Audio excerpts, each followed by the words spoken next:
كل واحد ينشغل بحاله، انشغل بنفسك، بص في عيوبك وانشغل بيه وصلحها.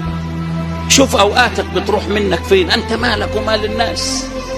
انت مالك ومال الخلق؟ ليه مشغول بالخلق؟ انشغل بالخالق، ركز مع الله، ما تركزش مع خلق الله. انت مالك؟ اللي راح فين واللي جه منين؟ ده شأن البطالين. تتبع عورات الناس عيب، ما نتدخلش في اللي ملناش فيه. انشغل بنفسك، اقبل على النفس واستكمل فضائلها، فأنت بالروح لا بالجسم إنسان. من كان يؤمن بالله واليوم الآخر فليأكل خيرا أو ليصمت.